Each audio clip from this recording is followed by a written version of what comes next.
You can run now. It's not too late. You ready? Yeah. Okay. Let's do it. First, I'm Ronnie. Jamie. Pleasure to meet you, Jamie. It's a Jamie! It's a Jamie. I don't know the joke. I don't know. The multinational reality TV show Married at First Sight is popular in the United Kingdom, Denmark, Australia, and the United States. That's unsurprising. Marriage is one of the most significant life decisions, and the concept of couples who don't know about each other's existence until minutes before they say I do is deeply intriguing. Additionally, the show describes itself as an unscripted social experiment rather than a TV show, to see if couples who are perfect for each other on paper can find love in reality. Although viewers are glued to their seats as episodes air, what they see on screen results from rigorous casting and scouting, experts' opinions, careful planning of places and occasions, and strict rules. We will explain how Married at First Sight works behind the scenes. In the US version of Married at First Sight, the producers take a long time to pick a city, over 6 months in many cases. Although their criteria are unknown, each city they selected was either the capital of the state or one of the biggest. Moreover, the city and the state rarely repeat, except in season 1 and 2, which featured New York City and northern New Jersey. Participants must live in the city the company chooses, since the goal isn't to test the couple's long-distance management of love and marriage. However, this is imperfect. The UK show participants revealed that they were from places such as Milton Keynes, Bournemouth, and Bromley, yet on paper, they should all live in London during the filming. Although the numbers change annually, the US version revealed that the number of applications per season crosses the 65,000 mark. And to understand how laborious their decision-making process is, viewers must know that ultimately, the experts have to pick 100 to 200 people with excellent potential. Applicants must be at least 25 years old. If that wasn't tough enough, the TV show only has enough airtime to showcase about a dozen couples. Another excellent study was the first season of Married at First Sight UK, whose experts had to shrink the number of applicants from around 1,500 to a mere 3 couples who appeared on screen. With all that in mind, participants who may be a perfect fit can be rejected due to poorly constructed applications and production constraints.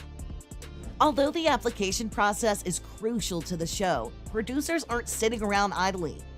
After picking a city, the crew does its best to find participants they think the audience would enjoy seeing. They head out to popular gathering places in the city the season takes place in, such as nightclubs, cafes, beaches, gyms, sports events, and even churches. Experts also use the internet to their advantage and join popular dating websites to scout for interesting individuals, and browsing social media to find profiles of people who pique their interest. Unsurprisingly, they don't reach out to everyone they spot.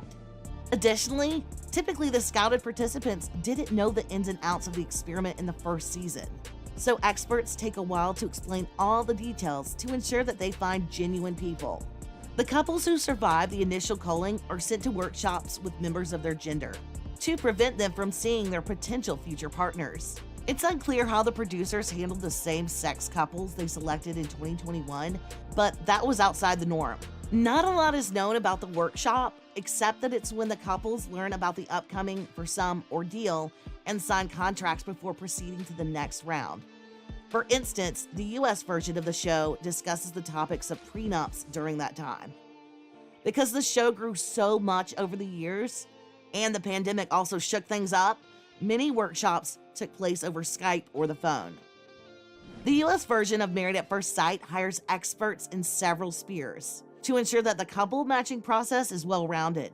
They hired a sociologist, a sexologist, a clinical psychologist, a relationship advisor, a relationship and sex expert, and a communication expert in marriage counseling.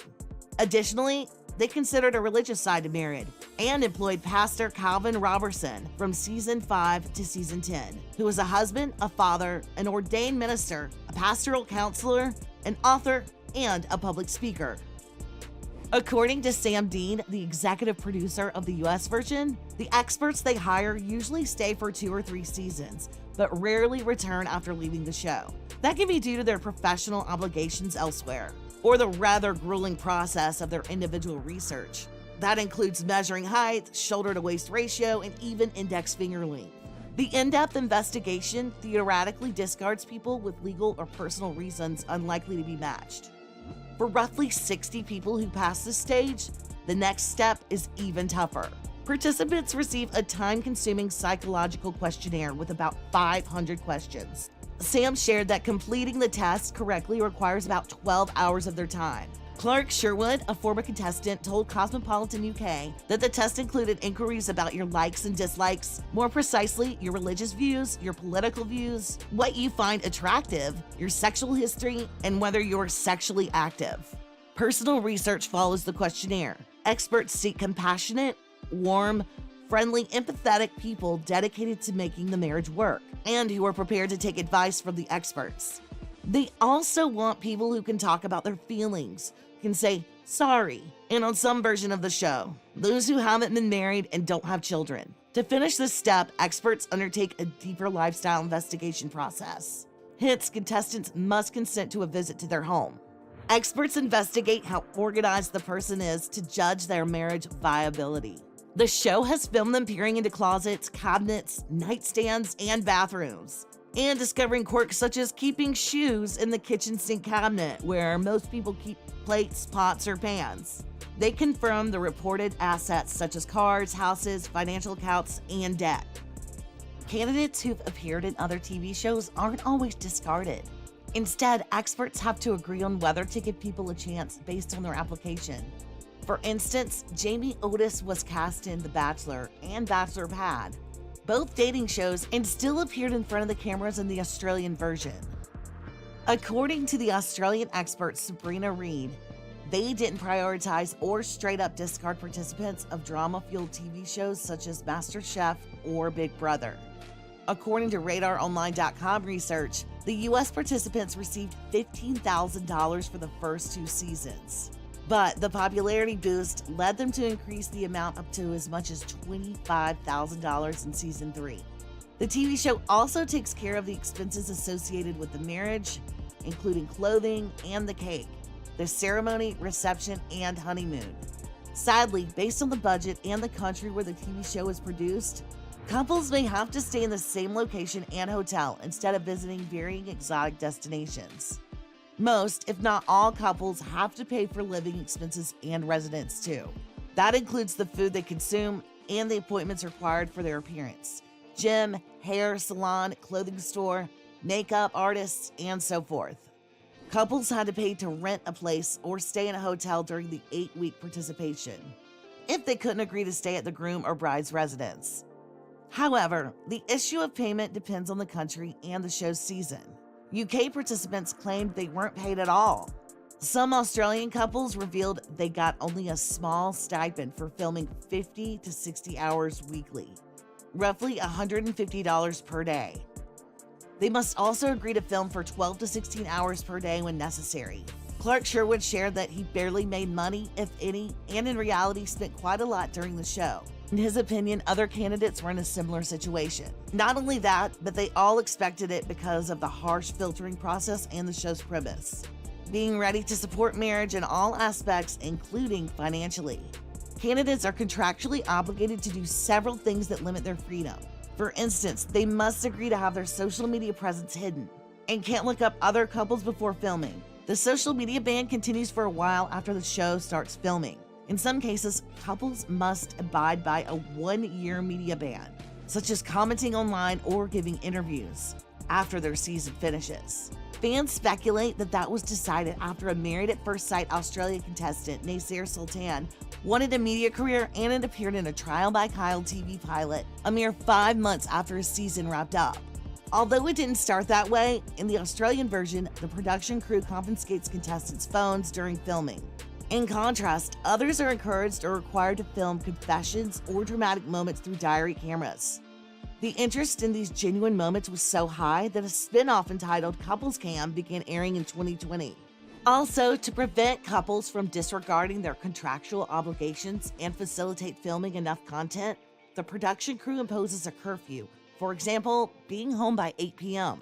Another restriction involves the wedding attendees, who must also sign an NDA, a non-disclosure agreement, beforehand to prevent information leaks. An even scarier requirement for some couples is the obligation to either quit their job or take a leave of absence during filming. The procedure takes far longer than the show makes out. Participants revealed that they couldn't work full-time for 3 to 7 months. In most cases, a participant can return to work only after the season's finale airs. The legality of marriage and the lawful prerequisites and consequences depend on the version of the TV show. Whenever couples sign a marriage license, they only have a civil wedding, such as in the US version. All couples sign a prenup that promises the protection of walking out with the resources with which they entered the marriage. The situation is handled so well that participants who divorced never had to see their significant other half after breaking things off. In contrast, the participants in Married at First Sight Australia cannot marry because of the country's Marriage Act 1961, which dictates that a couple must announce their marriage a month and a day before doing the deed, among other things. Instead, they agree to an unofficial commitment ceremony. Couples in the UK iteration of Married at First Sight were legally married until season 5, when the producers ceased with the practice and therefore opted for the Australian way. The production company hides all wedding and honeymoon details from the couple until they happen. However, to give them the best experience, both vote on several things such as food, style, theme, and music choices. Some interviews made it clear that the final choice is frequently based on what the woman picks. Moreover, the attendance was heavily limited, with roughly 20 people per each person marrying. Whether couples will socialize depends on previous drama and the itineration of the TV show.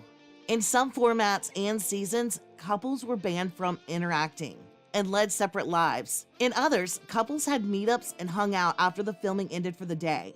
In that case, the producers had couples chaperoned. However, some proved the proverb of "where there's a will, there's a way," especially in Australia. Davina Rankin was married to Ryan Gallagher while cheating on him with another participant, Dean Wells. Similarly, stars Sean Thompson and Tracy Joel had a secret relationship the producers didn't know about. In general, if couples fall out, they can get separate apartments, but must continue filming for 6 to 8 weeks based on their contract. Although people associated with the show claim otherwise, some participants had the distinct feeling that they aren't destined to be. Clark Sherwood and Melissa Sherwood both found inconsistencies, discussed them, and believed the science was pointless. For example, Clark put a height of 5 foot 5 inches to 5 foot 6 inches, or about 167 centimeters, as a priority. Yet Melissa was only 5 foot 152.5 centimeters. She had similar wishes that he didn't meet, such as that she was living in Milton Keynes and he in London, forcing one of them to relocate, breaking the long-distance avoidance clause even though only about 40 miles or 60 kilometers.